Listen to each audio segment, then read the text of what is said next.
He suspected Harry Benson was trying to keep things light, but you could never be sure. The man was a prat at the best of times, and today would hardly be classed as that. He watched the pathologist move away from the body and snap off his gloves. "He hit her then," Coupland said, pointing to a scratch on her face. "Held her down too." His finger moved to bruising just visible around her shoulders. Her fingernails were broken, which suggested she'd put up a fight.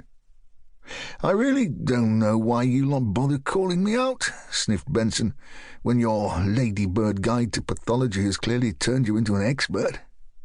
Coupland let his remark go. Perhaps he'd been stomping all over the medic's toes. "Anything you care to add?" he asked, offering the closest he could muster to a smile.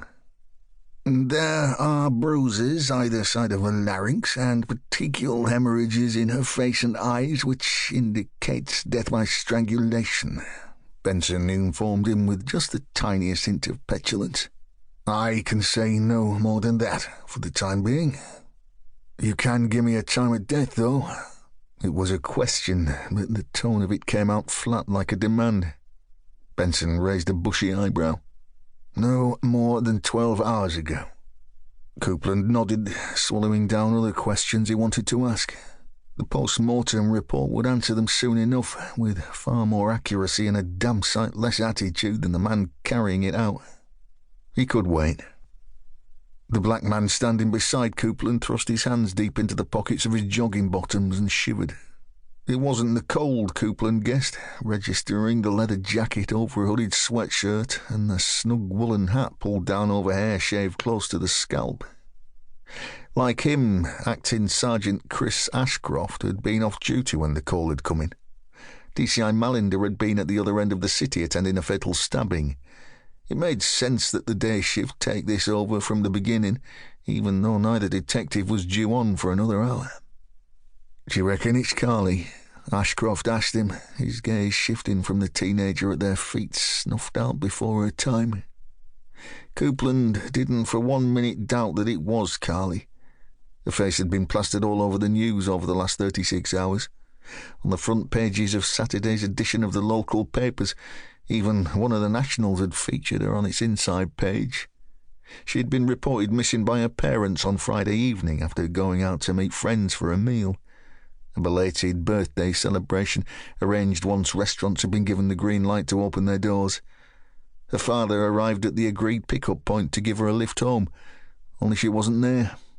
Her picture had been circulated by the MISPA team on social media, but with no response other than sad face emojis and prayers for a safe return.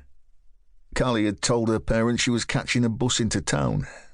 The investigation was escalated when the manager of the bus company informed officers there was no CCTV footage of her getting on any of the buses that picked up passengers at her stop from the time she left the family home, or the rest of the evening for that matter.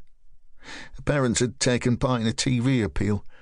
The father, grim-faced, had held up a photo of her while her mother stared into the camera and begged for anyone with information to come forward. It was the nature of her disappearance that had put everyone on high alert. It had all the hallmarks of abduction.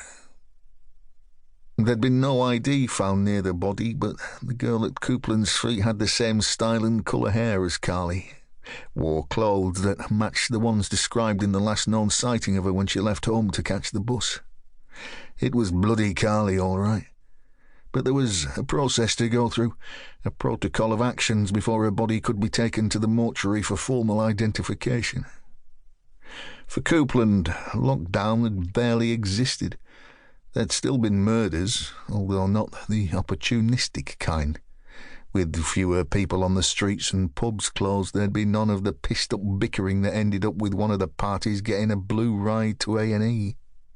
Long-standing feuds had quietened too. It was domestic violence that had gone through the roof, couples cooped up together 24 hours a day. There'd been some benefits to the change in his work pattern, though. Giving evidence at trial via video link had meant less time wasted waiting around court to be called. While barristers conducted their cases remotely, dialing in from home, a section in the station canteen had been cordoned off with screens. A win-win as far as...